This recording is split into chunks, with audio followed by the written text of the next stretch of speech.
बिस्मिल्लाहिर्रहमानिर्रहीम। Dear viewers, अस्सलाम वालेकुम। पिछली वीडियो में मैंने ये बताया था कि गूगल क्लासरूम की मदद से हम टेस्ट किस तरीके से कंडक्ट कर सकते हैं, और ये online test through Google classroom हम स्टूडेंट्स को कन्वे भी कर सकते हैं, उसकी मार्किंग भी कर सकते हैं।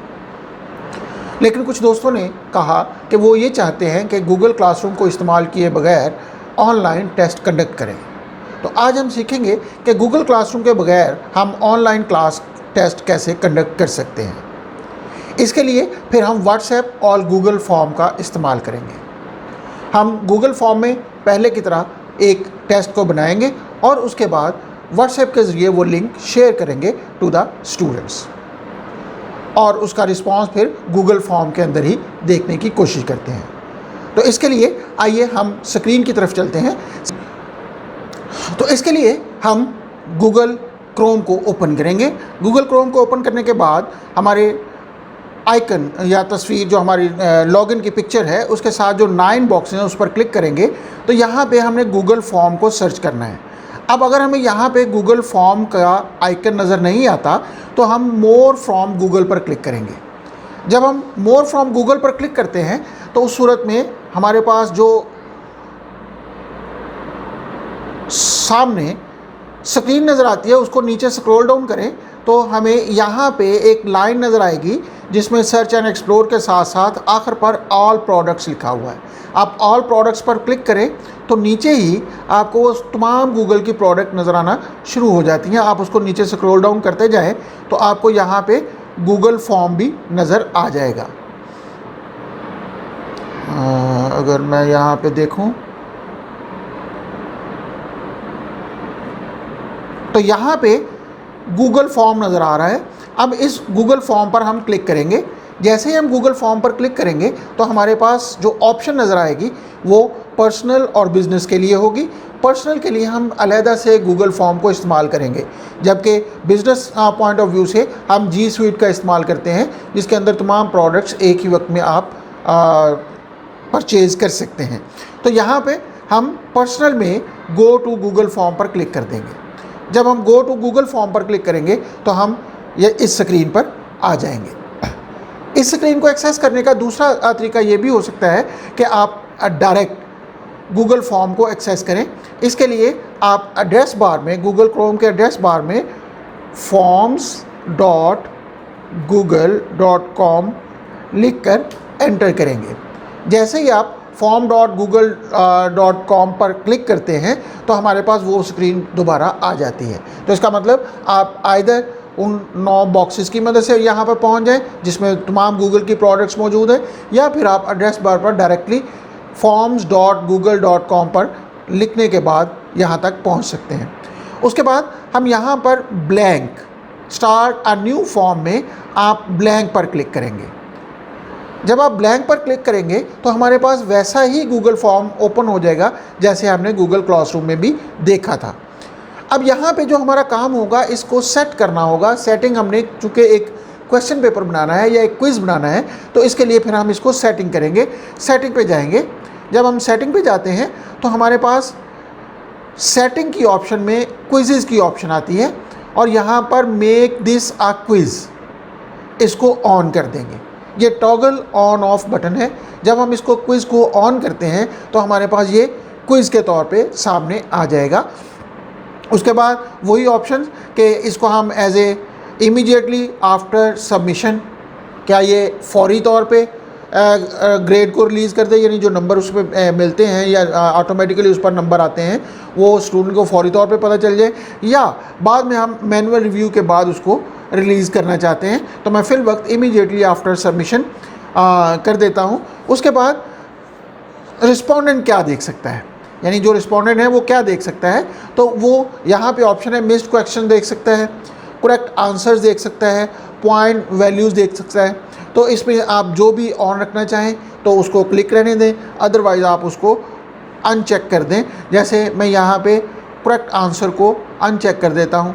उसके बाद सेटिंग के अंदर ही हम दूसरी भी चीज़ एक दफ़ा देख लेते हैं। जर्नल के अंदर हम क्या करेंगे कि कलेक्ट ईमेल एड्रेस, कि जो भी रिस्पोंडेंट हो, यानी जो आपको फॉर्म जमा करवाने जा रहा है या आपको क्विज़ दे रहा है वो अपना ईमेल एड्रेस ज़रूर लिखे।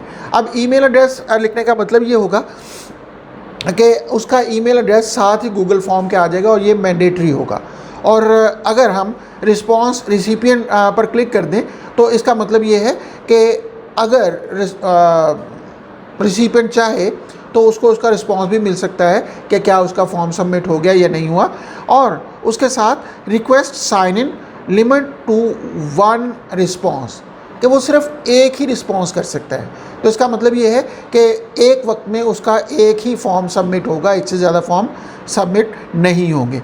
उसके बाद नीचे और ऑप्शन हमारे पास सेट की जा सकती है। Respondent can edit after submit, के सबमिशन के बाद क्या रिस्पोंडेंट दोबारा उस फॉर्म को एडिट कर सकता है। अगर आप इसको क्लिक कर देंगे तो इसका मतलब वो उसको एडिट कर सकता है, अगर आप उसको अनचेक रहने देंगे तो वो एडिट नहीं कर सकेगा। इसी तरह सी summary chart and text responses, तो वो रिस्पोंडेंट क्या ये भी देख सकता है कि बाकी लोगों ने क्या उसका रिस्पॉन्स दिया है या उसका ओवरऑल कैसा रिस्पॉन्स रहा है टोटल पार्टिसिपेंट की तरफ से। तो हम इस फिल वक्त इन दोनों को अनचेक रहने देते हैं। उसके बाद प्रेजेंटेशन में अगर हम देखें तो शो प्रोग्रेस बार है, शफल क्वेश्चन ऑर्डर, ये बहुत अहम चीज़ हो सकती है कि जब आप एक क्वेश्चनियर को सेंड करते हैं स्टूडेंट्स को तो वो क्वेश्चन को शफल कर दे। यानी अगर आपने 10 क्वेश्चन वहाँ पे सेंड किए हैं तो हर दफ़ा क्वेश्चन नंबर 10 हर स्टूडेंट को वो क्वेश्चन नंबर 10 डिफरेंट मिले, क्वेश्चन नंबर 1 डिफरेंट मिले, तो वो order of the question shuffle कर देगा, हालांकि क्वेश्चन वही होंगे। इससे सिर्फ ये होता है कि स्टूडेंट्स को जब मुख्तलिफ क्वेश्चन मुख्तलिफ नंबरों पर मिलते हैं और उन्होंने विद इन टाइम उसको कंप्लीट करना होता है तो फिर चीटिंग ज़रा कम हो सकती है। तो आप इसको शफल क्वेश्चन ऑर्डर कर सकते हैं।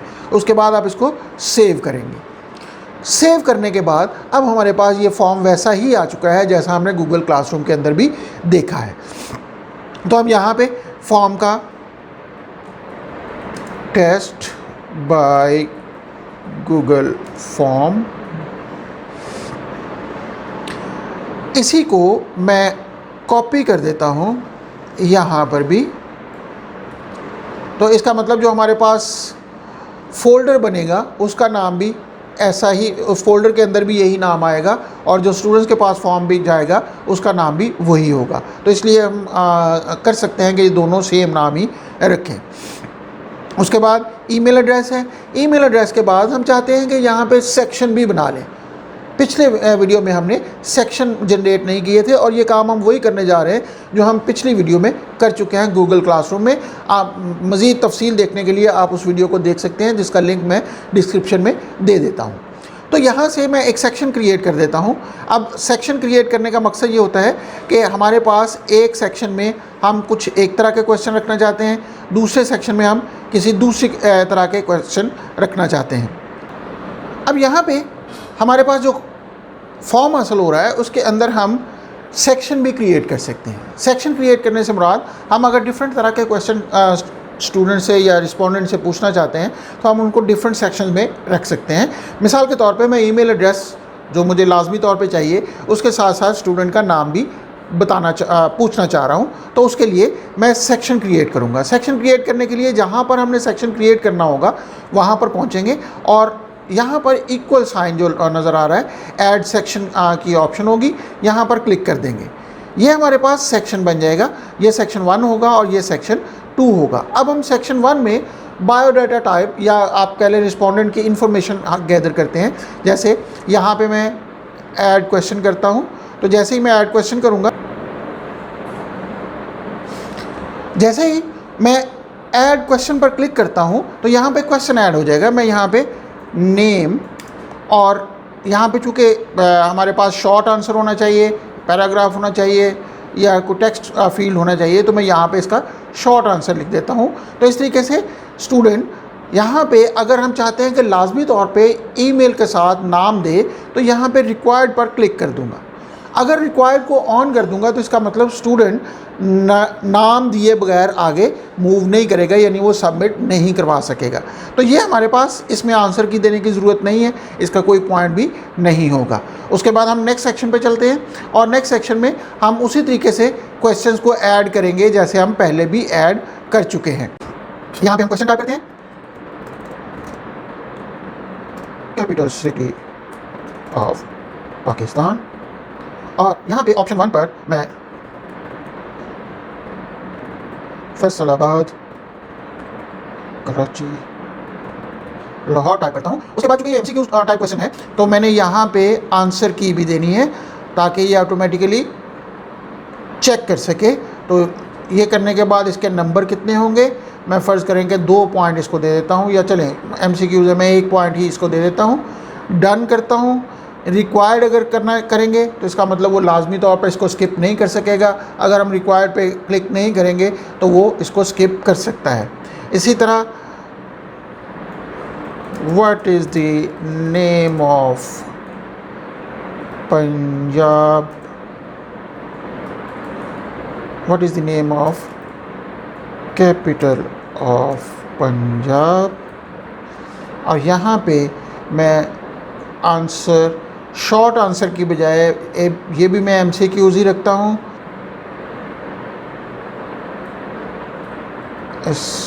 चलें जी, क्वेटा का, लाहौर, पेशावर, ये ऑप्शन लिखता हूँ। उसके बाद मैं यहाँ पे आंसर की दे देता हूँ, दिस इज़ द लाहौर, और यहाँ पे पॉइंट दे देता हूँ, डन करता हूँ। अब मैं ये चाहता हूँ कि मैंने मुख्तलिफ़ प्रोविंसेस के कैपिटल ही पूछने हैं, सेम स्टेटमेंट रखनी है और उसके साथ साथ ऑप्शंस भी आलमोस्ट सेम ही रहनी है। तो मैं इसको अगर कॉपी कर लूँ, डुप्लीकेट हो जाएगा। तो आप गौर करें कि यहाँ पर सेम वही क्वेश्चन आ जाएगा, सेम आंसर के साथ। मैं यहाँ पे सिर्फ बलूचिस्तान कर देता हूँ, ये नया क्वेश्चन बन जाएगा। लेकिन चूँकि इसका आंसर की डिफरेंट होगी तो मैं यहाँ पे आंसर की पर क्वेटा कर देता हूँ, सेम पॉइंट। तो ये हमारे पास अगला क्वेश्चन तैयार हो जाएगा। इस तरीके से हम जो भी क्वेश्चन ऐड करना चाहें,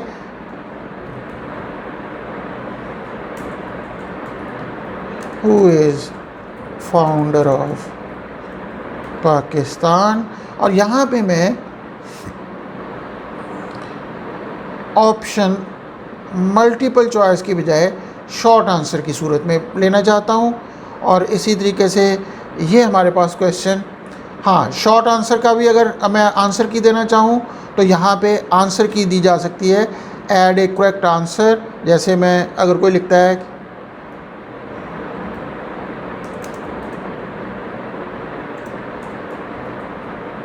कायदे आज़म लिखता है तो भी ठीक है, अगर जिना लिखता है तब भी ठीक है, और बाज़ सूरतों में अगर कोई लिखता है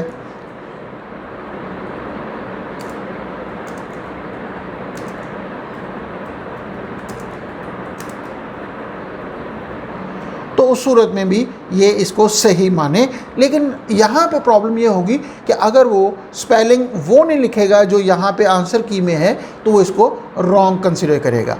तो इस तरीके से हमारे पास जितने भी क्वेश्चन हम करना चाहें तो वो ऐड कर सकते हैं। यहाँ पे right A note on objective resolution, और ये एक पैराग्राफ की सूरत में ये इसने खुद चेक करके दे दिया, अदरवाइज़ हम इसको सेट कर देंगे एज ए पैराग्राफ। तो यहाँ पर आंसर की हमें देने की ज़रूरत नहीं होगी। तो इसका मतलब ये होगा कि हमारे पास मुख्तलिफ़ तरह के क्वेश्चंस ऐड किए जा सकते हैं into the Google quiz form, और उसके बाद हम जस्ट कंप्लीट करने के बाद आप गौर करें कि all changes are saved in Drive. उसके बाद और अगर हम इसका थीम चेंज करना चाहें तो उस थीम के लिए फिर हम यहाँ पे क्लिक करेंगे। जैसे ही हम यहाँ पे क्लिक करते हैं तो हमें यहाँ पर उसका थीम नज़र आ जाता है कि वो रेड कलर हमने थीम कलर दे दिया है। यहाँ पे उसका बैकग्राउंड किस तरह का होना चाहिए, यहाँ पे हम उसको चेक कर सकते हैं। और इसी तरह फॉन्ट स्टाइल आप चूज़ कर सकते हैं, लेकिन basic is the most appropriate font, तो यहाँ पे हम उसको इसी तरह ही रहने देते हैं। और ये हमारे पास अब ये चीज़ जो हमारे पास एक गूगल फॉर्म बन चुका है।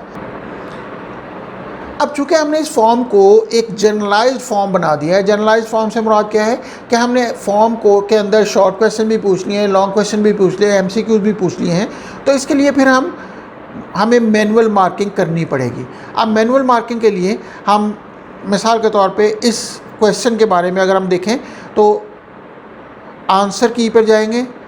लेट्स से कि मैं इसके पॉइंट को बढ़ा देता हूँ, 4 पॉइंट का कर देता हूँ, लेकिन आंसर ऐड नहीं करूँगा क्योंकि ये हमारे पास पैराग्राफ टाइप क्वेश्चन होगा। इसी तरह इसका आंसर यहाँ पे mark all other answers incorrect पर क्लिक कर दूँगा, तो उस सूरत में बाकी तमाम मार्क्स जितने भी आंसर होंगे इन 3 के अलावा अगर कोई देता है तो वो गलत होंगे। और यहाँ पे अगर आप इसके पॉइंट्स ऐड करना चाहें तो आप इसको ऐड कर सकते हैं। मिसाल के तौर पे मैं नंबर 2 ऐड कर देता हूँ। यहाँ पे अगर हम चेक कर लें तो 1 पॉइंट है, यानी एमसीक्यू का हमने 1 पॉइंट रखा है, शॉर्ट आंसर का हमने 2 पॉइंट्स रखे हैं और लॉन्ग आंसर के हमने बेसिकली 4 पॉइंट्स रखे हैं। तो इस तरीके से अब हम इसको डायरेक्टली चेक नहीं करवा सकते ऑटोमेटिकली, हमें मैनुअली इसको चेक करना पड़ेगा। अगर हम मैनुअली चेक करना चाहते हैं तो हम दोबारा इसकी सेटिंग पर जाएंगे, यहाँ पे क्विज़ पे जाएंगे और क्विज़ पर release grade immediately after each submission नहीं हो सकता क्योंकि अब इसमें हमने मैनुअल काम करना होगा। तो लेटर आफ्टर मैनुअल सब रिव्यू होगा तो यहाँ पे सेव कर देंगे। इस तरीके से हमने गूगल फॉर्म जिसमें मुख्तलिफ़ तरह के क्वेश्चन हो सकते हैं वो बनाया है। अब यहाँ से हम इसको सेंड करने की ऑप्शन पे जाएंगे। जब हम सेंड पर क्लिक करेंगे तो सेंड वाया ईमेल, अगर हमारे पास ईमेल एड्रेसेस हैं तो उसके ज़रिए, लेकिन ये मुश्किल काम होगा। इसकी बजाय हम यहाँ लिंक पर जाएंगे। जैसे ही हम लिंक पर जाते हैं तो हमारे पास सेंड फॉर्म का यहाँ पर लिंक आ जाता है। ये इस लिंक की अगर हम बात करें, ये काफ़ी लंबा लिंक नज़र आ रहा है, इसको हम शेयर कर देंगे through any media like WhatsApp group. तो यहाँ से मैं शॉर्टन URL पे क्लिक कर दूँ तो ये URL यानी उसका जो एड्रेस होगा वो शॉर्ट हो जाएगा। हम यहाँ पर क्लिक करने के बाद इस पर कॉपी करेंगे और कॉपी करने के बाद हम किसी भी व्हाट्सएप ग्रुप में उसको शेयर कर सकते हैं। मिसाल के तौर पे मैं यहाँ पे इस ग्रुप में इसको शेयर करना चाहता हूँ तो जस्ट यहाँ पे जाके पेस्ट कर दूँगा। जैसे ही मैं पेस्ट करने के बाद इसको एंटर करूँगा तो वो जितने भी लोग होंगे इस ग्रुप में वो फॉर्म तमाम लोगों को चला जाएगा। तो इस तरीके से हमारे पास टेस्ट बाय गूगल फॉर्म हमने जो डेवलप किया वो हम स्टूडेंट को शेयर कर सकते हैं। अब स्टूडेंट अगर इसको क्लिक करेगा तो वो देखते हैं क्या करता है। जैसे ही स्टूडेंट इसको क्लिक करता है तो वो उस गूगल फॉर्म को ओपन कर सकेगा। यहाँ पे ईमेल एड्रेस जैसे Munib,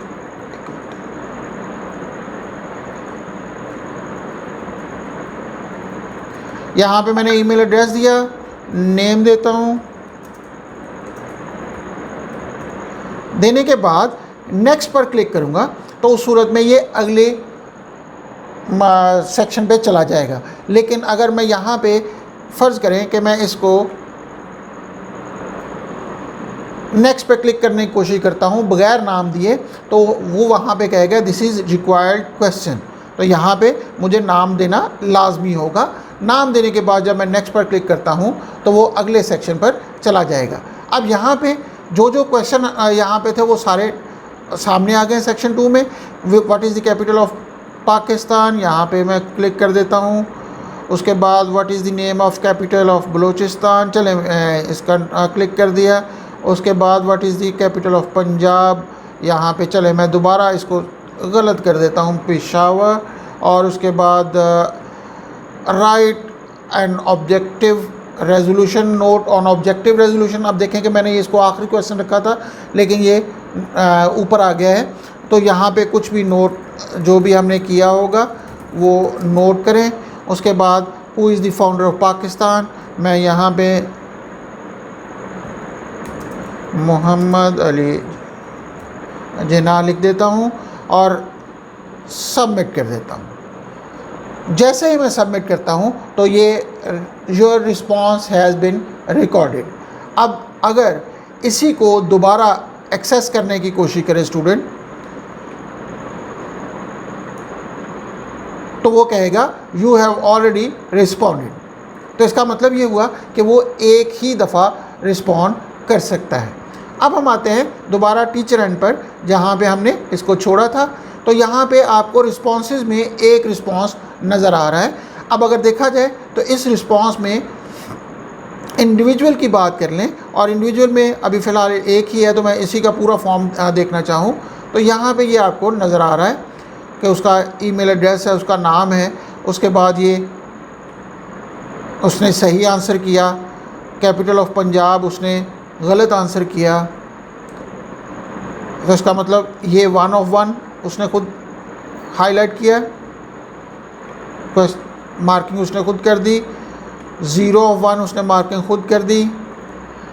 what is the name of capital of Balochistan उसने मार्किंग खुद कर दी 1 of 1। इसी तरीके से who is the founder of Pakistan, चूँकि स्पेलिंग के मुताबिक नाम सही था तो उसने ये खुद कर दिया। और यहाँ right A note on objective, यहाँ पे हम इसको खुद मार्किंग कर सकेंगे। लेट्स से कि मैं यहाँ पे इसको 3 मार्क्स दे देता हूँ। ये करने के बाद मैं इसको सेव पर क्लिक कर देता हूँ। जैसे ही मैं सेव करता हूँ तो इसके रिस्पॉन्स कंप्लीट हो चुका है। यानी इंडिविजुअल अगर मैं बात करूँ समरी की, तो यहाँ पे टोटल मार्क्स हमारे पास ये तमाम क्वेश्चन की टोटल समरी आ जाती है कि कौन से क्वेश्चन की कितनी समरी है, कौन से क्वेश्चन सही तौर पे आंसर किए और कौन से क्वेश्चन का आंसर सही नहीं दिया गया।